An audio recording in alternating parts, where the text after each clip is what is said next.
Welcome to Conversations Live. For more than a decade, we've brought you the best in books, entertainment, and current events. When the movers and shakers of the world have something to say to you, they say it to us first.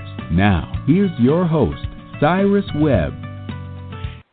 And welcome back, everyone, to Conversations Live. I'm your host, Cyrus Webb. Glad you all could join us once again. Whether you're tuning in on the radio dial in Mississippi at WYAD 94.1 FM, we welcome you. Also, those joining us online around the world, thanks to our friends. We really appreciate you all joining us as well. Our guest today is joining us live today from the UK. We're excited to welcome Chris Bradford to our program. Chris is the author of a book I had a chance to recently read and review for Amazon.com. The book is book 4 in the BODYGUARD series that Chris has written. It's called Ransom. We're going to talk to Chris not only about his literary journey, but what it's been like for him to share some entertaining reads for young people, but also, I think, some great messages that all of us can enjoy. If you're just now hearing about the BODYGUARD missions, we'll tell you at the end of the segment how you can be able to get the books for yourself. But, Chris, hello to you and welcome to the program. Oh, hello, Cyrus. Very, very welcome to join you as well. Thank you so much. Well, look, I appreciate the time. As I said, you're joining us live today from the UK. I always enjoy our international guests and listeners as well. I mean, Chris, as I mentioned, I just reviewed your book, The BODYGUARD Missions Ransom, on Amazon, and there was so much in that book, and we'll talk more about it later. But what has it been like for you, Chris, to see the way that readers of all ages are not only able to appreciate this journey that you're taking them on, but also especially the main character, Connor? Yeah, absolutely. It's been a fantastic journey for me because it literally came from a single line I heard on the radio station once. I heard a security professional say the best bodyguards are the ones nobody notices. And that single line just triggered this long series of books in my head about young bodyguards. And at the time, the Hunger Games was absolutely massive. That was the big thing when I came up with the idea. And I love the Hunger Games, don't get me wrong, but the philosophy of kids killing kids wasn't really, from my background, kind of what I wanted to promote as an author. So I thought, well, what about kids protecting kids? Let's get a mission statement out there. And it seems that kids and parents and adults alike have really embraced this message and embraced the excitement of the story. So very pleased that now in America they've done a massive launch of the first 4 books, Recruit, Hostage, Hijack, and Ransom, in all one go. Yeah, exactly. And I think that is the thing that people are appreciating. And I have to say, Chris, when I was reading the new book, especially the BODYGUARD Missions Ransom, that there are a lot of things, I think, about the main character, Connor, that I think we adults can learn from and appreciate. One of the things, though, is looking, beyond oneself. I think, especially young people, I think, are a lot less selfish than we adults can be sometimes. Connor definitely is one of those individuals willing to put it all on the line for those that he is working to protect. What was it like for you to kind of slip into his skin and to be able to experience these missions with him? Well, for me, I've written another series called Young Samurai, which was very much my journey of who I was as a child, but as a samurai in 16th century Japan. Now, Bodyguard was with Connor is the kind of the boy I wish I could have, wanted to be. He has his vulnerabilities in the story, as you discover, but he's also the boy who gets out there. I mean, I've done my martial arts, which I get my background into, but he gives everything to the cause. He's willing to put his life down on the line if necessary, and he is put into some quite extreme situations, but not unbelievable situations. I've done a lot of authentic research. So for his first 2 missions, Recruit and Hostage, he's protecting the president's daughter against terrorists, and now in Hijack and Ransom, he's on the Indian Ocean, and he's protecting a family from pirates on the Indian Ocean. Again, a very authentic scene which was presented by Tom Hanks in the films Captain Phillips. Right. But I would describe this as if it was like Captain Phillips. It would be as if the captain was a young Jason Bourne or James Bond. So we're really following in his footsteps. For sure, and I think that is the great thing. I'm glad that you alluded to your own background, Chris, because one of the things I noticed when I was prepping for this segment, for those who are not following you, they can find you on Twitter at Young Samurai, and, you really do get all in when it comes to these characters. I mean, I read that, of course, you did a lot of training when you were writing the first series that you mentioned. Now, of course, with this series of BODYGUARD Missions, you've been able to do that. Why is it so important for you to get it right, to make it authentic, and to make it something that is believable for the reader? Well, so it's something I call method writing, a bit like a method actor. So I will go and train in whatever I need, whether that be samurai, swordsmanship, ninjutsu. And in this case, I went and trained and qualified as a professional bodyguard, mainly because kids can't be fooled. What I want to do is present them with an authentic mission, something that when they are reading the book, that they can truly believe this works. So whether that's Cooper's color code in being awareness or using the 1-inch push, they know that these techniques actually work. And when I go into schools, it's really important for me to be able to show the reality behind the fiction. And when I do a school show, I will demonstrate the 1-inch push. I will show them how to protect a person on foot. And I get the kids up, and they'll work with me and protect one of their friends as if they're a famous rock star. And so I will show them that books actually are as exciting as real life, and if not more so. And that's what engages the reader. Yeah, and I think that is definitely what they enjoy for sure. For those who are just tuning in, either on the radio side or online, you're listening to Conversations Live. We're excited to welcome to our program today author Chris Bradford is joining us live today from the UK, talking with us not only about his literary journey, but also his newest book that I had a chance to read and review. Is the 4th book in the Bodyguard mission series called Ransom. Connor, I was about to call you Connor there, Chris. To talk about Connor in book 4, Chris, the other thing that really gets me is that, he realizes, and we mentioned this earlier, about the seriousness of the work, no matter what his age. And when he sees some horrific things happen in this book, it kind of really sets in for him how that, there's a very big possibility that things may not go well for him with this mission. Talk to us about that and what it's been like for you to see the way that readers are responding to that aspect. Obviously with nowadays, the world is, a pretty dangerous place. Yeah. So kids are getting bombarded by the news reports of terrorism attacks and everything like that. So what I wanted to do in these books was put a hero and a heroine, because there's Charlie Hunter, who's this Californian surfer, and she's also a bodyguard. But I wanted to put these characters into these quite dangerous situations, but show there was a way out and show there was a way to survive. And then for giving the kids some kind of savviness, my readers some savviness in that situation, so they feel empowered themselves. And I think that's one of the important things about fiction and books in particular, is that it not only can educate somebody, entertain them, but it can empower them so they feel that they know things and they can be a bit more aware of stuff so they can keep themselves safe in real life. So, for example, Connor is out at sea in Ransom, and he is on a super yacht, and these pirates are attacking the super yacht, and he has to use all the defensive techniques that his trainer has shown him in terms of defeating the pirates as they try to get on board, whether that's, for example, using a fire extinguisher to make the deck slippery so they slip off. And I didn't use it in this case because I didn't think people would believe me, but I know of a real-life case where a number of Somali pirates were repelled from the boat by throwing over a fridge full of Coca-Cola, which I thought was amazing, hilarious, and unbelievable, but that's actually a true story. Yeah. And you mentioned with the readers, part of the experience and part of the joy you must experience, Chris, is being able to interact with them, not only in person, but, of course, thanks to the Internet, the world is literally at your fingertips. Talk to us about that. You're there in the UK, but you have readers all over the world. What has that interaction been like for you? The interaction for me is really, really important because, yes, my career is being an author, but the joy comes from hearing from a young reader who says, wow, that really affected me, or, oh, wow, that was great, or I love that character.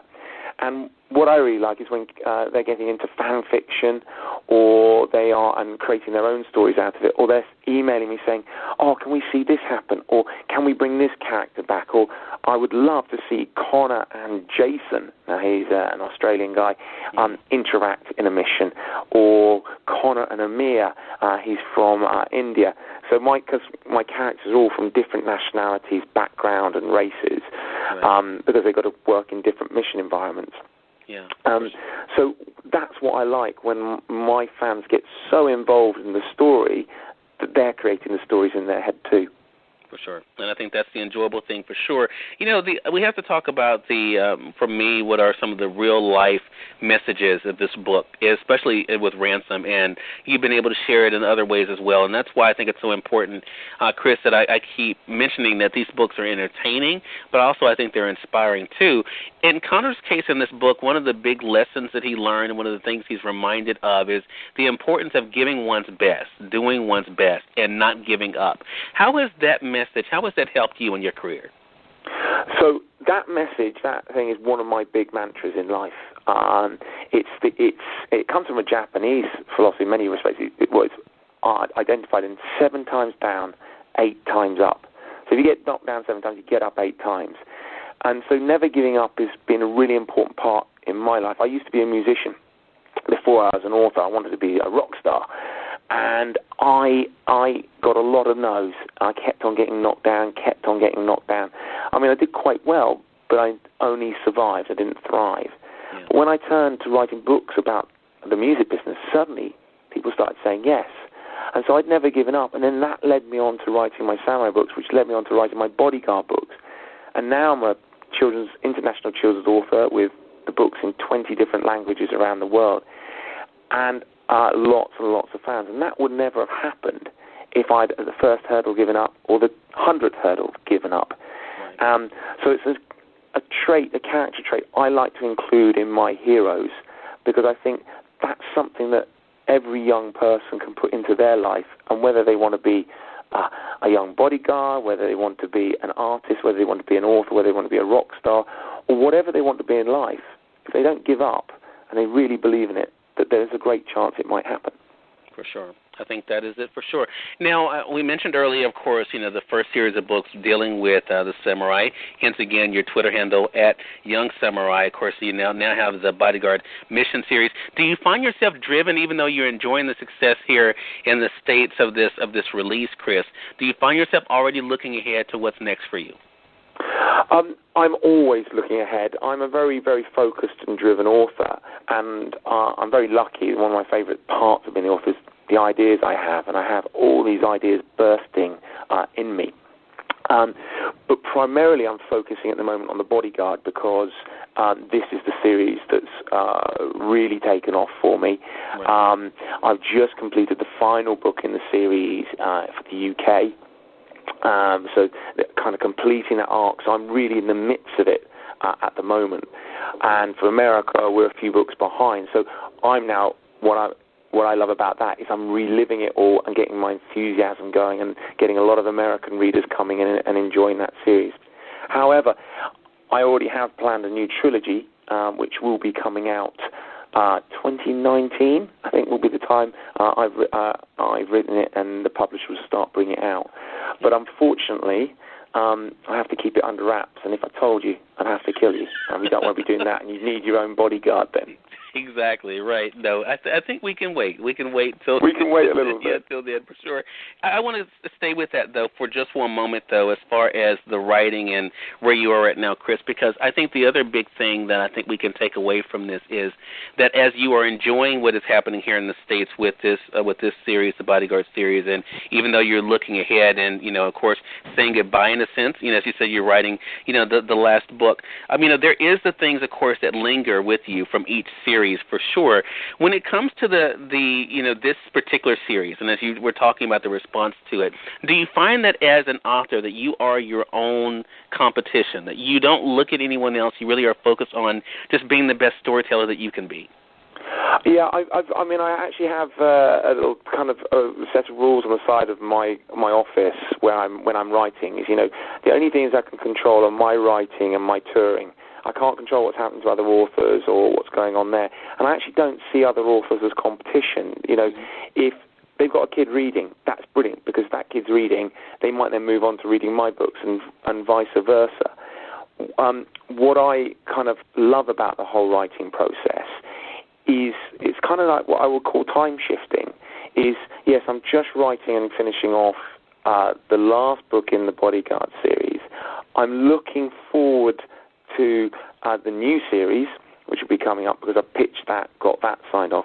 But I've also been working with all the original books, the beginning books in the Bodyguard series and tweaking them, adding extra chapters, like bonus chapters for the American audience. So I'm reliving all that. So for me, the Bodyguard series is very, very current at the moment. But then I can go all the way back to Samurai, because I'm about to do the 9th book in that series as well. So I'm going all the way back to the beginning of my career. So that's what I call about the kind of time shift. And so going back to the question about other authors, I see them actually as supporting everything we're trying to do, which is to get kids reading. Yeah, I think that's true. And I even noticed that, Chris, it's funny you mentioned that. I noticed that even on your page on Twitter and your bio, you mentioned that is your goal, to get kids reading. And I think you definitely have accomplished that, as well as young people as well. Before we wrap up here, I want to go to book 3, if you don't mind, for just a moment. There was a great conversation that happened between Ling and Connor in that particular book, and that is book 3 is Hijack, for those who have not read it yet. Definitely add that one to your reading list. And Connor shares a great message that he learned from his grandmother. And it was ironic because it's also a message, Chris, that my grandmother shared with me, and that money doesn't necessarily mean happiness. And Ling came back to Connor and says, but it does help. She also brought up an interesting thing, and that is, as a girl, how her, the things that were in front of her abilities in many ways were not fully used because she was kind of compartmentalized. Do you hope when people are reading this series, too, that they realize that as you're able to relay strong characters like Connor, you do have strong characters like Ling and others, that whether they're boys or girls, that they can definitely be able to make a difference? Yeah, I think you've really hit into the nub of what I'm trying to achieve with Bodyguard in particular. For me, it's not just, yes, Connor's got the lead role, but we have a Bodyguard team, and it's made up of guys and girls, because, as I said, the best bodyguards are the ones that nobody notices. In actual fact, that makes young women even more effective than the guys, because people don't expect the young lady to be the bodyguard. And that's why we'll be moving in books 7 and 8, which will come out next year. We'll be featuring Charlie Hunter as the lead role character in that. And also the different nationalities, whether it be Chinese, American, African-American, Australian, Indian. There's a whole diversity mix in there. And there's also disability characters within there, because the key thing in this element is, and it goes back to never giving up, is you can live to your potential, and your potential is only what you make it. And so Ling saying, about money, it does help in her situation to get where she is, but it didn't stop her what she was doing, and it doesn't stop Connor what he's trying to do, or Charlie, or any of my other characters. So I think you've really got to the nub of it. It's about living to your potential, and that's what you're going to learn as well as enjoy in the Bodyguard series. I totally agree with that, Chris. Again, everyone, Chris Bradford has been our guest today, joining us here live from the UK. And, Chris, really appreciate this opportunity. We've been talking with him not only about his literary journey, but also the Bodyguard Mission series, including the 4th book that's out here in the States now. You guys definitely want to pick it up. It's called Bodyguard Ransom. I've already posted my review on Amazon.com. Definitely invite you all to head over to Amazon and be able to get the book for yourself. And, Chris, how can our audience stay connected with you? Well, they can go to bodyguard-books.com. That's bodyguard-books.com. There's all the information there about that. They can contact me on there. There's a big little contact sign, and they can contact me via Twitter, which, as you mentioned, is @YoungSamurai. I'm on Facebook and my YouTube channel, which is Chris Bradford Author. Chris Bradford Author. And I love hearing from my fans. I personally respond to all those requests. So if they're talking to me on Chris Bradford Author on YouTube, they know I'm responding to them. Gotcha. Well, Chris, congratulations to you again, and thank you so much for joining us today. Really appreciate it. Wonderful, Cyrus. I really appreciate your time, and it's been fantastic speaking to you across the pond. Well, the pleasure is definitely all mine, and we thank your audience for tuning in to another great segment of Conversations Live. If you all came in late, you missed part of the conversation with Chris, don't worry. Thanks to our online friends, you all can catch the replay right after we go off the air. The link is already available through our social media site, so head over to facebook.com/Cyrus Webb or go over to twitter.com/Cyrus Webb. If you click on the link there, you can listen to the show completely for free and share it with your friends from there, too. Until next time, I'm your host, Cyrus Webb, saying, as always, enjoy your day, enjoy your life, enjoy your world. Make sure you take out time to enjoy some good music and, of course, a great book. Thank you all for choosing Conversations Live today. You all make it a great one.